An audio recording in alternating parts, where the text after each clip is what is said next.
마가복음 13장 7절, 8절, 9절 세 절 말씀 보겠습니다. 마가복음 13장 7절에서 9절까지 있는 말씀입니다. 세 절 말씀 우리 다 같이 한 목소리로 읽습니다. 난리와 난리의 소문을 들을 때에 두려워하지 말라. 이런 일이 있어야 하되 아직 끝은 아니니라.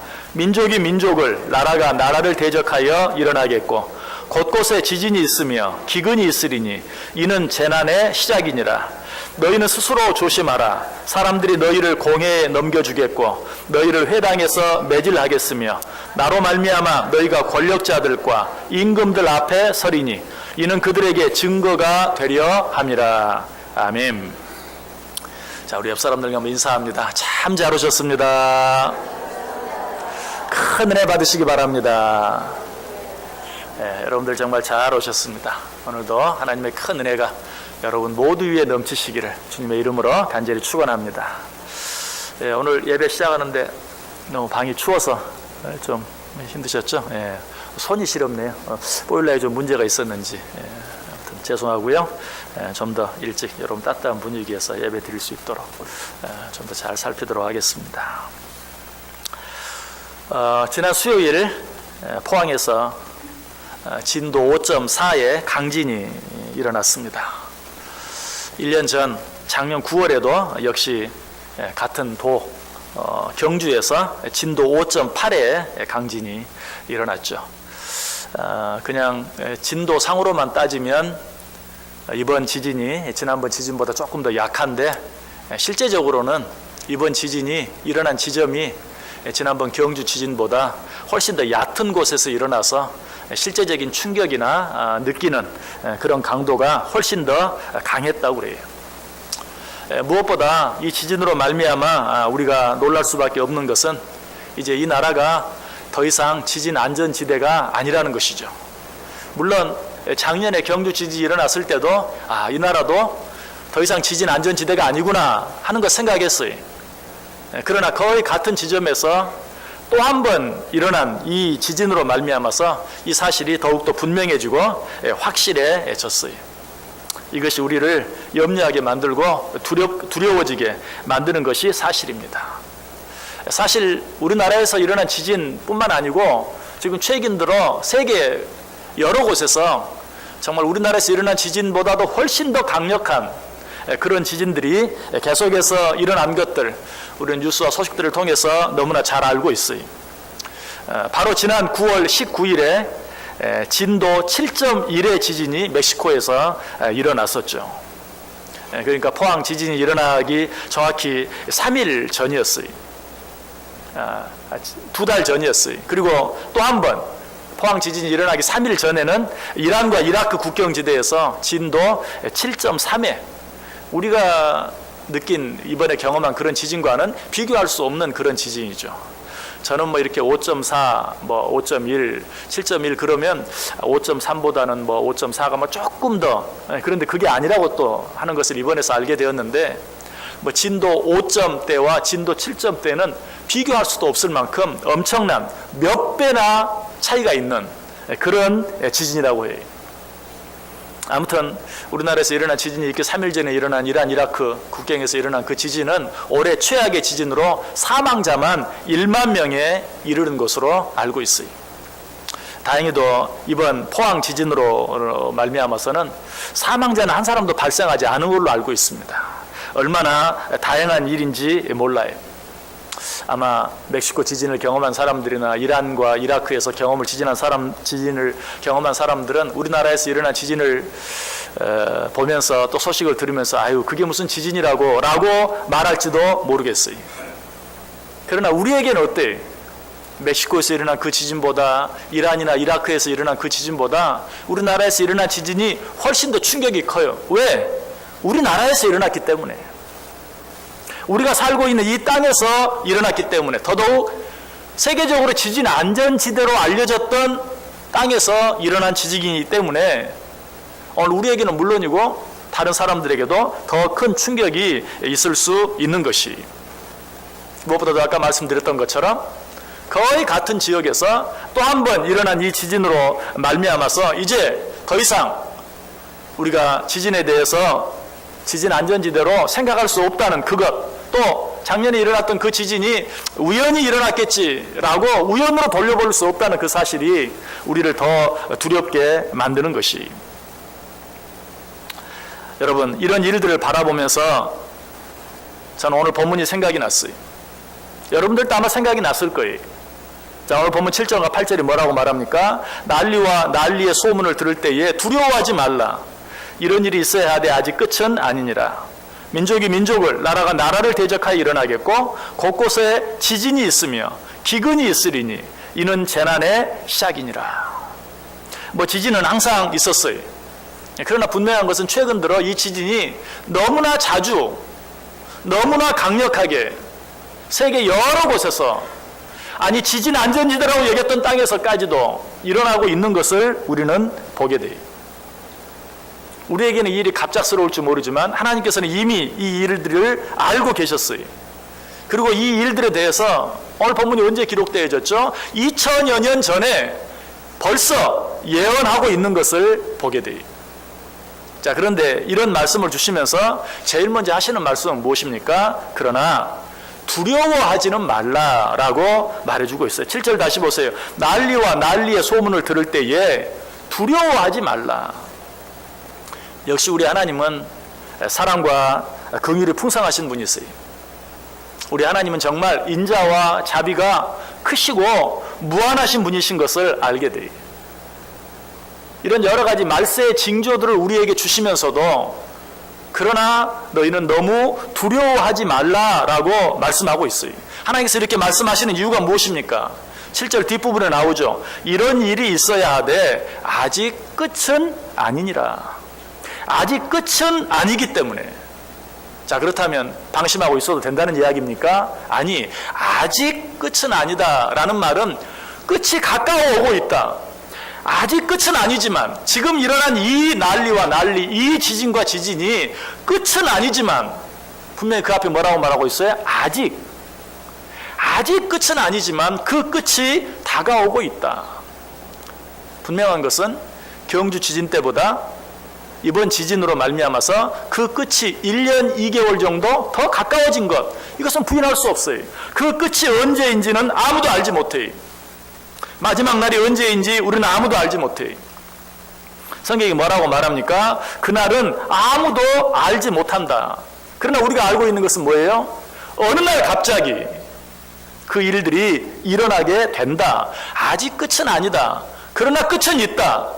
그리고 그 끝이 가까워지고 있다라고 이야기하고 있는 것이, 무엇보다도 이 말씀은 아직 멀었다 하는 그런 뜻이 아니라 지금 이 말씀을 듣고 있는 너희에게는 아직 기회가 있다라는 그런 말이. 자, 이번 지진을 경험하고 이제 4일 지났나요? 나흘이 지난 뒤에 또 한 번 주일을 맞이하고 오늘 교회에 나와서 예배하면서 이 말씀을 듣는 자들, 이 말씀을 듣는 자들에게는 아직도 기회가 있다라고 말하고 있어요. 이 기회를 놓친 사람은 우리나라에 한 사람도 없어요. 왜? 이번 지진으로 말미암아 사망한 사람은 없기 때문에. 그러나 만약에 그 지진으로 말미암아서 몇 사람이라도 죽었다면 어때요? 그 사람들에게 기회는 사라진 것이. 여기 아직 끝은 아니다라는 말이 몇 년, 몇 월, 며칠, 몇 시라는 시간을 말하는 것이 아니라 우리 모두에게 주관적으로 지금 이 말씀을 듣고 있는 자들에게 아직 끝은 아니다. 적어도 저와 여러분의 끝은 아니에요. 왜? 지금 지진에 대해서 하나님께서 하신 경고의 말씀을 또 한 번 듣고 있어요. 우리에게 또 한 번 기회가 주어진 것이, 그것을 우리에게 이야기하고 있어요.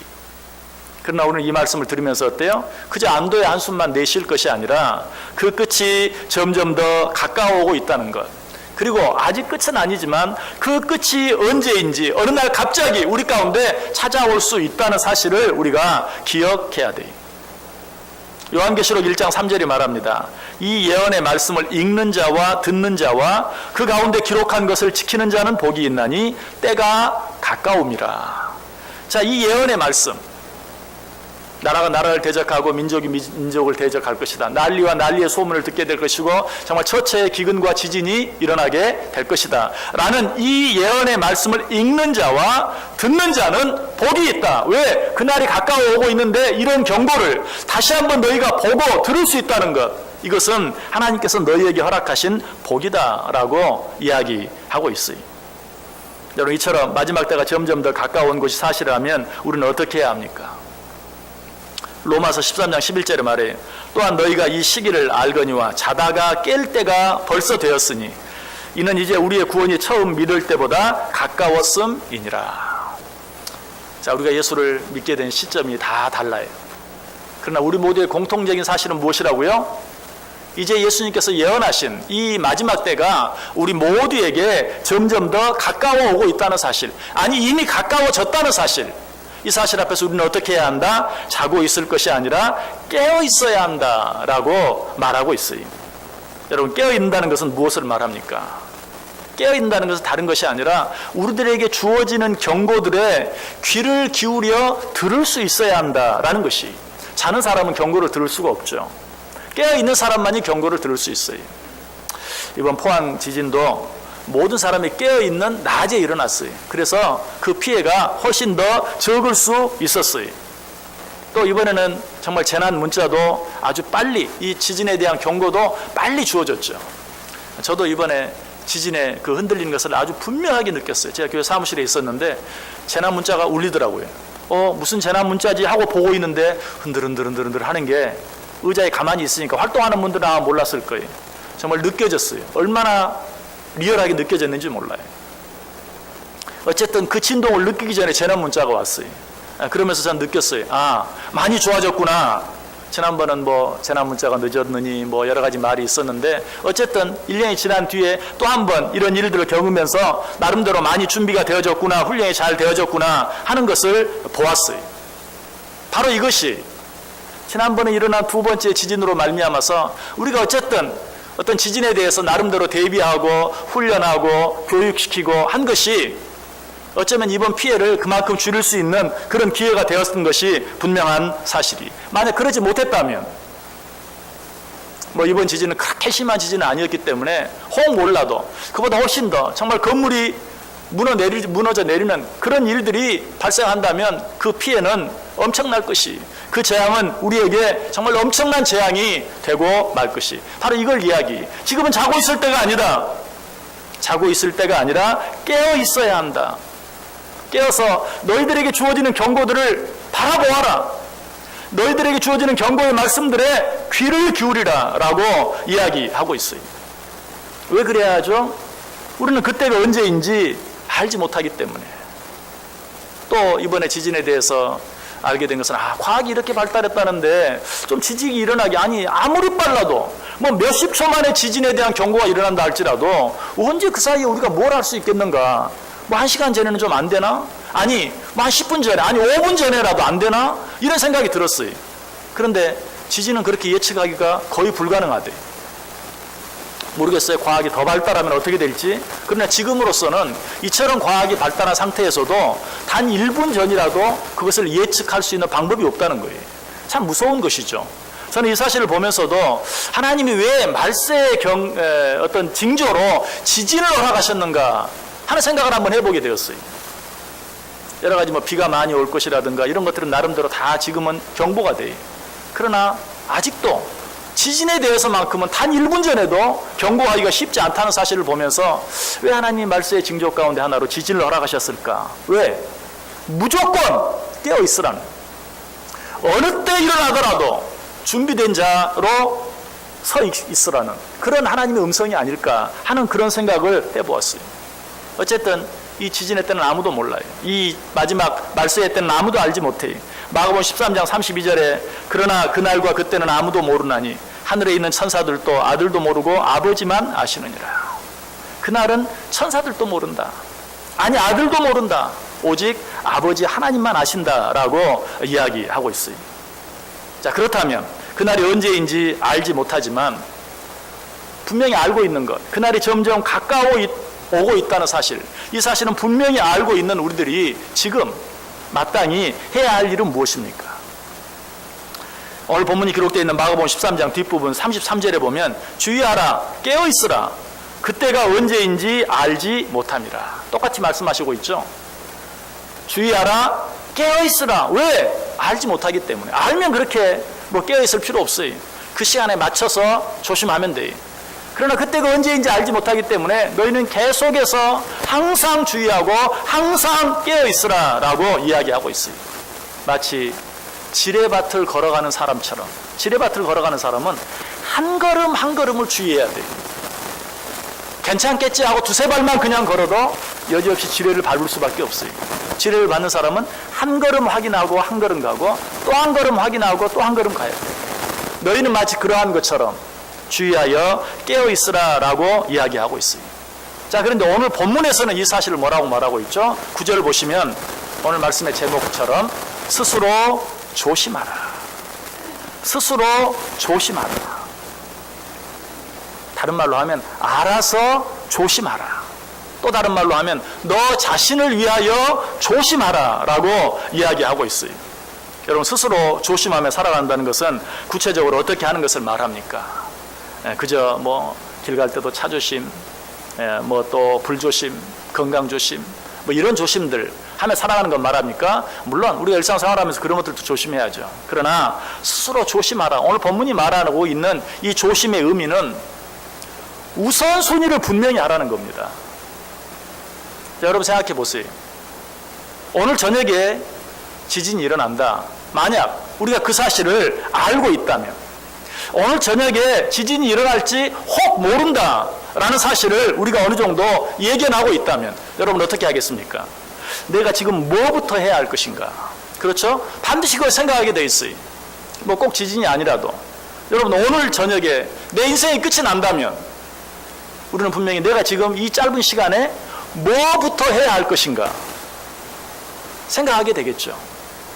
오늘 마지막 말세에 대해서 말씀하시면서 주의하라, 깨어있으라, 스스로 조심하라 라는 이 말은 그저 살얼음판 걷는 사람처럼 그저 여러 가지 일들, 위험 요소들로부터 조심하는 것, 그것만을 말하는 것이 아니라 우선순위를, 지금 네가 가장 먼저 해야 할 일이 무엇인가 생각하라 하는 것을 우리에게 말씀해 주고 있는 것입니다. 자, 저와 여러분의 믿음의 분량이 다 달라요. 자, 여기에 뭐 100명이 있다고 하면 100사람 다 믿음의 분량이 다 다릅니다. 그러나 오늘 저녁에 이 쌍이 종말이 온다면 분명한 것은 뭐예요? 저와 여러분 가운데 이 자리에 나오지 않을 사람이 한 사람도 없다는 것이. 그리고 오늘 저녁에 종말이 온다면 오늘 오후 예배에도 이 자리에 있는 분들 가운데 안 나온 분이 한 사람도 없을 거예요. 맞습니까? 틀립니까? 우리의 믿음의 분량이 다 다르지만 오늘 저녁에 이 땅에 종말이 온다면 틀림없이 이 시간에도 여기 다 나와 있지만 이 자리에 나와 있는 분들 가운데 오후에 나오지 않는 분 한 분도 없을 거예요. 그렇죠? 오후에 수가 더 늘어날 거예요. 여러분, 마지막 때가 가까운 이때 우리들이 가장 먼저 힘써야 할 일이 무엇일까요? 모이기를 힘쓰는 겁니다. 여러분, 이것은 억지로 갖다 붙이는 게 아니, 히브리서 10장 25절에 분명히 말해요. 모이기를 패하는 어떤 사람들의 습관과 같이 하지 말고 오직 권하여 그날이 가까움을 볼수록 더욱 그리하라. 모이기를 힘쓰라. 언제? 그날이 가까움을 볼수록. 자, 우리는 보았어요. 무엇을? 아직 끝은 아니지만 그날이 가까워 오고 있는 것을 보았어요. 작년에도 보았는데 올해 또 보았어요. 지진은 우리가 상관없는 줄 알았는데 엄청난 지진이 일어났어요. 깜짝 놀랐어요. 한 번인데 그럴 수도 있겠지. 아니, 똑같은 곳에서 또 한 번 일어났어요. 더 이상 우연이 아니에요. 성경에 있는 말씀이 분명히 우리에게 주시는 경고의 말씀인 것을 확인했어요. 지진의 소식, 기근의 소식, 난리와 난리의 소식을 들을 때 너희는 그날이 가까운 것을 기억하라. 자, 이때 우리가 해야 할 일이 무엇이라고요? 모이기를 힘쓰라. 그날이 가까움을 볼수록 더욱 그리하라. 이건 너무 당연한 거예요. 너무 당연한 것이. 그날이 가까워 오는 것을 볼수록 우리는 하나님 앞에 더욱더 모이기를 힘써야 돼요. 여기서 말하는 그날이 마지막 때, 말세의 때를 말하고 있는 것은 아무도 부인할 수 없어요. 오늘 보면 8절에도 민족이 민족을, 나라가 나라를 대적함이 일어나겠고 곳곳에 지진이 있으며 기근이 있으리니 이는 재난의 시작이라. 마지막 때에 있을 재난이 이미 시작된 것을 우리에게 분명히 말하고 있어요. 우리 힘으로 감당할 수 없는 일들이 지구상에 점점 많아지고 또 이전에 경험해보지 못한 일들이 계속해서 일어나고 있고 앞으로 더 자주 일어나게 될 것이. 이런 일들이 일어나면 어떻게 됩니까? 그만큼 살기가 어려워지죠. 살기가 어려워지면 어떻죠? 살기 위해서 점점 더 바빠질 수밖에 없어요. 우리가 점점 더 바빠지면 어떻습니까? 그만큼 모이기가 힘들어지죠. 아니, 모이기를 포기해버리죠. 너무 바쁘기 때문에. 너무 힘들고 어려운 일들이 많이 일어나기 때문에 모이기가 힘들어질 뿐만 아니라 아예 모이기를 포기해버리는, 하나님께서는 이런 때가 우리에게 임할 것을 아셨어요. 그래서 모이기를 패하는, 모이지 않으려고 하는, 모일 수 없다고 말하는 어떤 사람들의 습관과 같이 하지 말고 오직 그날이 가까움을 볼수록 더욱더 그리하라, 모이기를 힘쓰라 라고 이야기하고 있습니다. 여러분, 그리스도인의 생명, 그리스도인의 비밀은 모이는 데 있습니다. 성경을 보세요. 모였을 때 힘이 생겼고, 모였을 때 성령의 역사가 일어났고, 모였을 때 부흥의 역사가 일어나게 된 것을 우리는 성경을 통해서 분명히 보여야 돼요. 오순절 성령 강림 사건, 성도들이 모여서 힘써 기도할 때 일어났어요. 예루살렘 성에 놀라운 부흥이, 온 이스라엘 백성들이 예루살렘 성 중건을 마치고 한 자리에 모여서 말씀 듣고 기도하는 일에 전혀 힘쓸 때에 놀라운 부흥의 역사가 일어났던 것을 보게 돼요. 여러분, 이 마지막 때에 우리를 괴롭게 하고 힘들게 하는 여러 악한 사단 마귀의 괴계들을 우리가 어떻게 하면 이길 수 있는가? 오직 모여 있음으로써만 가능해요. 오직 모이기를 힘쓸 때만 가능해요. 여러분, 우리가 바쁜 것이, 그리고 우리가 지금 어려운 일 가운데 있는 것이 모이는 일을 게을리하거나 모이는 일을 뒤로 미룰 수 있는 이유가 절대 될 수 없어요. 오히려 그 반대예요. 내가 지금 어려운 가운데 있고, 내가 지금 너무 바쁜 가운데 있고, 내 힘으로 해결할 수 없는 문제가 있는 것은 오히려 내가 더 모여야 될 이유가 되는 것이. 성경 분명히 그렇게 말해요. 그날이 가까움을 볼수록 점점 살기가 힘들어지고 점점 바빠지고 점점 힘들어질 그때에 더욱더 모이기를 힘쓰라 라고 말하고 있어요. 여러분, 내가 바쁜 것이, 내가 힘든 것이, 내가 피곤한 것이 모이지 못하는 이유가 될 수 없는 증거 한 가지 되어볼까요? 여러분의 몸이 너무 아픈 것, 여러분의 몸이 너무 피곤한 것, 그것이 병원에 가는 일을 뒤로 미룰 수 있는 이유가 됩니까? 그것처럼 어리석은 게 어디 있습니까? 내 몸이 너무 아프기 때문에, 내 몸이 너무 피곤하기 때문에 우리는 어때요? 병원에 빨리 가야 돼. 아니, 아직 그 정도는 아니라 할지라도 내 몸이 너무 피곤하기 때문에 나는 어째 내 몸을 한번 미리 검진해 봐야 돼. 왜? 피곤은 만병의 원인이 되잖아요. 피곤하다는 그것만으로도 평상시에는 가지 않은, 한가하고 힘들지 않을 때는 가지 않았다 할지라도 지금은 어때? 아유, 피곤하니까 병원 못 가겠다. 아유, 아파서 병원 못 가겠다. 여러분, 이게 이유가 됩니까? 그처럼 어리석은 말이 어디 있습니까? 근데 우리는 신앙생활은 그렇게 해요. 내가 너무 바빠서, 너무 힘들어서, 지금은 못 하겠다. 나중에 좀 한가해지면, 나중에 좀 시간이 생기면 하겠다라고 말하고 있는 것이. 무슨 말입니까? 모이지 못하는 것은 어떤 상황의 힘들고 어려움 때문이 아니라 우리의 잘못된 신앙 습관 때문이다라고 말하고 있어요. 오늘 히브리서 10장이 분명히 그렇게 말하고 있죠. 모이기를 패하는 어떤 사람들의 습관과 같이 하지 말고. 여러분, 그것은 우리의 습관이에요. 병원에 가는 것도 마찬가지죠. 누가 병원에 자주 갑니까? 아픈 사람이 자주 가야 되는데 사실 꼭 그렇지 않아요. 병원에 자주 가는 습관을 가진 사람이 잘 가요. 그런 습관이 없는 사람은 아파도 안 가요. 근데 병원에 잘 가는 습관을 가진 사람은 안 아파도 가요. 맞아요, 틀려요? 그래서 병원에 가는 습관이 잘 안 돼 있는 사람은 가만히 앉아서 병을 키워요. 여러분, 신앙생활도 마찬가지입니다. 내가 잘 모이느냐, 잘 모이지 않느냐. 여러분, 이건 뭐예요? 우리의 신앙생활하는 습관이 한가하고 시간이 많고 피곤하지 않아서 더 잘 모이는 거 아니에요. 여러분 죄송하지만 오늘 오후 예배 나오는 사람은 다 여러분보다 한가합니까? 다 여러분보다 시간이 많고 다 여러분보다 건강합니까? 자, 그것뿐만이 아니라 오전 예배, 오후 예배 나오고 뿐만 아니라 수요 예배, 금요일에 나오는 사람, 그분들은 이제 정말 시간이 많은 널널한, 그래서 뭐 그 시간에 교회 나오지 않으면 다른 할 일이 없는 그런 사람들입니까?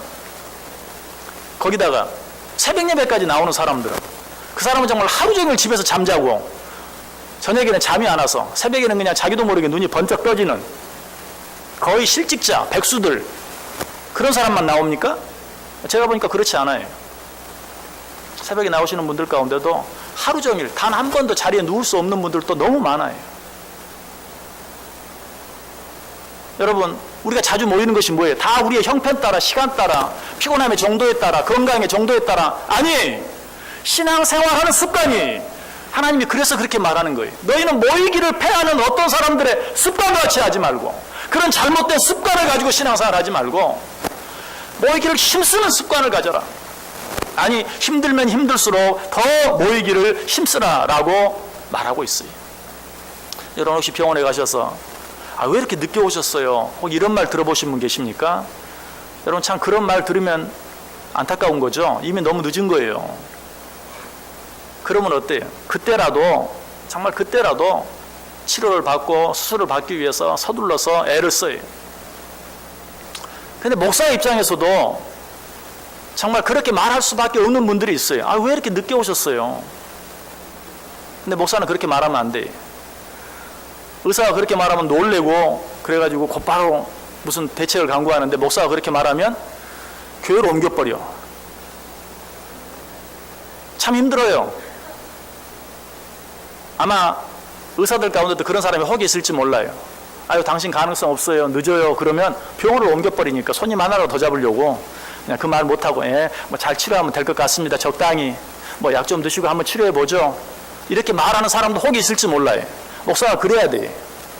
분명히 죽을 병인데도 한번 해보죠, 뭐 괜찮을 것 같아요. 왜?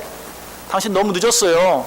그러면 그 말을 아프게 받아들이는 게 아니고 오히려 그냥 상처만 받고 교회를 떠나버리고 교회 옮겨버리고. 여러분, 우리들이 모이는 것, 모이지 못하는 것, 이것은 우리 형편 때문이 절대 아니에요. 우리가 너무 바빠서도 절대 아니에요. 그것은 잘못된 신앙의 습관이라고 오늘 우리에게 분명하게 이야기하고 있어요. 모이기를 패하는 어떤 사람들 습관과 같이 하지 말고, 아까 말씀드렸던 것처럼 많이 아프면 많이 아플수록 아무리 바빠도 병원에 더 자주 가야 되는 것처럼, 우리가 힘들면 힘들수록, 바쁘면 바쁠수록, 그날이 가까움을 볼수록 더욱더 모이기를 힘써야 한다라고 이야기하고 있는 것이, 여러분 이거는 꼭 신앙생활에 있어서만 그런 것이 아니, 우리의 모든 삶 속에서도 정말 믿음 안에서 좋은 습관들을 가지고 급한 일이 있으면 있을수록 하나님 앞에 한 번 더 묻고, 하나님 앞에 한 번 더 나아오고, 하나님의 도움을 한 번 더 구하는 그런 모든 노력들이, 그런 태도들이 우리에게 필요한 것이, 바쁘면 바쁠수록 더 모이고 어려우면 어려울수록 더 모여야 된다, 그것만이 그 어려운 가운데서 벗어날 수 있는 최선의 길이다, 그것만이 우리의 살 길이다 하는 것을 우리에게 말씀해 주고 있어요. 신앙생활에서 분명한 건 한 가지는 있어요. 모이기를 힘쓰는 사람들의 얼굴이 밝아요.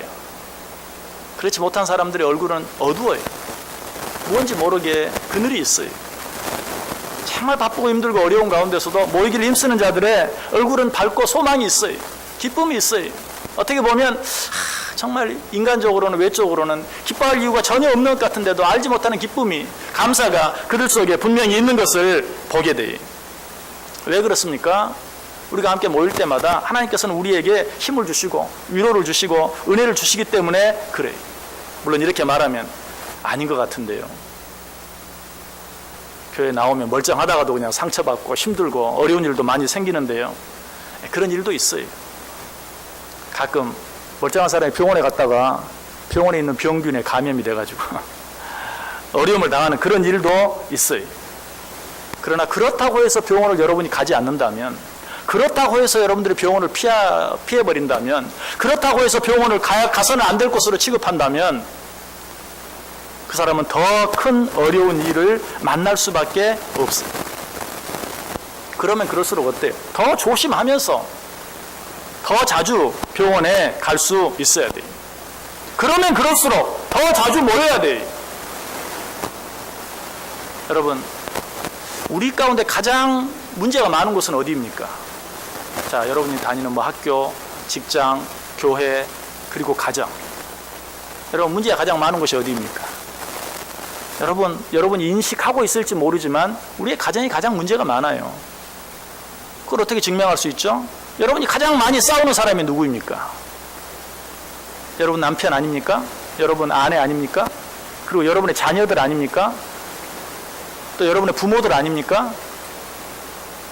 여러분, 우리가 자주 모이기 때문에 한 집안에 살기 때문에 그만큼 문제가 많아요. 부딪히는 일도 많아요. 그런데 그러면 그럴수록 어떻죠? 더 자주 함께 있어야 돼요. 부부가 싸웠다고 해서 서로 각방을 써버리면 어때요? 그 어려움이 더 커지고 그 어려움이 더 오래 가는 거예요. 그래서 성경은 뭐라고 말해요? 너희가 혹 다투고 싸웠다 할지라도 분방하지 말라. 기도하는 일 외에는 절대로 분방하지 말라. 여러분, 이 말은 분방할 일이 너무나 많은 것을 아신 거예요. 함께 살다 보면 정말 같은 방에 같은 자리에 누워있을 수 없을 만큼 서로 마음이 다치고 상하는 일들이 있을 것을 아셨어요. 그래서 그럼에도 불구하고 너희는 절대 그러지 말고 그럴수록 더 함께 있어라.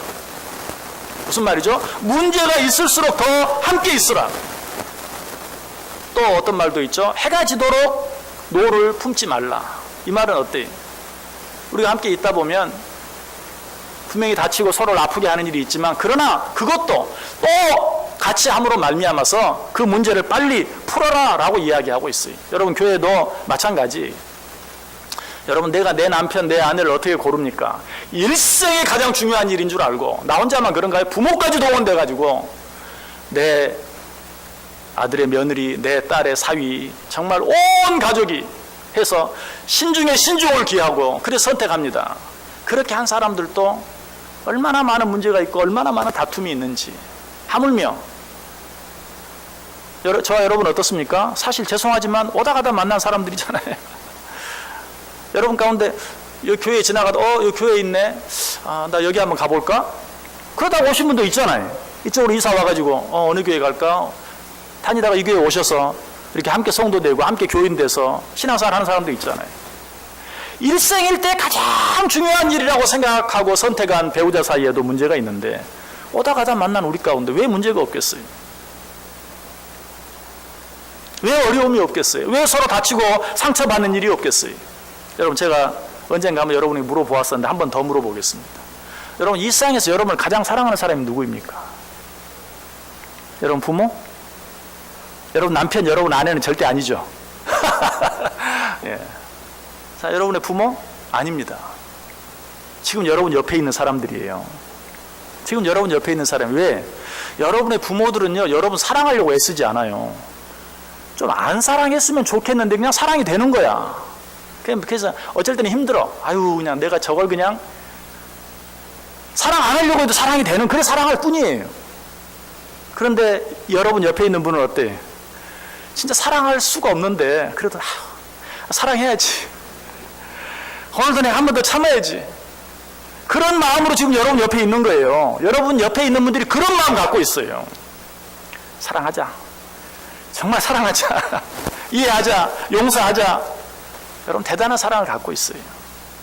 여러분 모이기를 힘써야 돼요.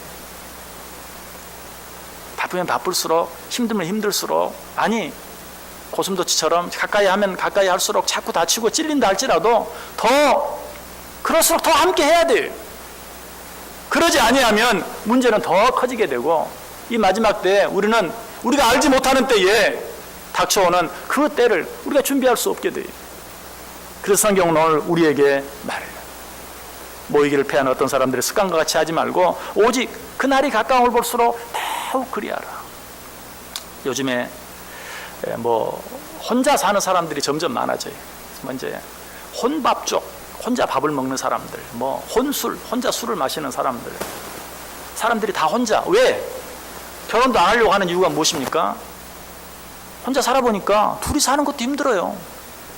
불편하고 신경 써야 되고, 아까 말씀드렸던 건 살다 보면 아무리 사이가 좋고 아무리 사랑해도 싸울 일이 많아질 텐데 그게 싫은 거예요. 혼자 살자. 얼마나 신간 편하고 좋은가. 그러나 우리는 분명히 알죠. 혼자 살게 되면 이제 정말 누구도 돌아봐 주지 않고 외로워서 견딜 수 없는 그때가 오는 것. 여러분 자녀들이 혼자 살겠다고 하면 그래, 혼자 살아라. 혼자 사는 게 최고다. 그렇게 그냥 말할 수 있는 사람이 있습니까? 그럴 수 없죠. 같이 사는 것이 힘들고 어려운 줄 알면서도, 어쩌면 나도 마지못해 살고 있으면서도 그래, 너는 혼자 살아, 이렇게 말할 수 없어요. 왜? 그래도 같이 있는 것이 나은 것을 알기 때문에 그래요. 여러분, 이것은 제 이야기 아니죠. 성경 이야기하죠. 전도서 4장 10절에 뭐라고 말합니까? 혹시 그들이 넘어지면 하나가 그 동물을 붙들어 일으키려니와 홀로 있어 넘어지고 붙들어 일으킬 자가 없는 자들에게는 화가 있으리로다. 전도서 4장 11절, 또 두 사람이 함께 누우면 따뜻하거니와 한 사람이면 어찌 따뜻하리야. 그래서 마지막 결론을 뭐라고 말합니까? 두 사람이 한 사람보다 나으면 그들이 수고함으로 좋은 상을 얻을 것임이니라. 어려우면 어려울수록 함께 있어야 돼. 어려우면 어려울수록 모이기를 힘써야 돼. 바쁘면 바쁠수록 더 모이기를 힘써야 돼. 내 건강이 좋지 않을 때도 마찬가지. 그러면 그럴수록 구급차를 타고라도 병원에 가야 되는 것처럼 내 몸이 힘들든지 내 마음이 힘들든지 내 영혼이 힘들든지 우리는 더 나아가기를 힘써야 한다. 요한계시록 1장 3절이 분명히 말했습니다. 이 예언의 말씀을 읽는 자와 듣는 자와 그 가운데 기록한 것을 지키는 자는 복이 있나니 때가 가까움이라. 자, 우리는 하나님 말씀을 들었어요. 어떤 말씀? 그날이 가까움을 볼수록 더욱 모이기를 힘써야 한다. 이 말을 듣는 자체가 우리에게 주신 축복이. 그런데 그 뒤에 뭐라고 말하죠? 이 말을 듣고 지키는 자는 복이 있나니 때가 가까움이라.